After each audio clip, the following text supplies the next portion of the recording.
بسم الله الرحمن الرحيم.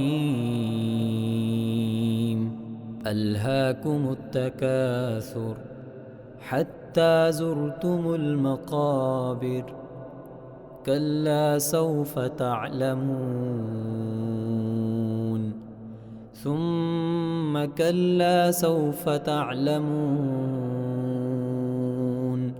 كلا لو تعلمون علم اليقين لترون الجحيم ثم لترونها عين اليقين ثم لتسألن يومئذ عن النعيم.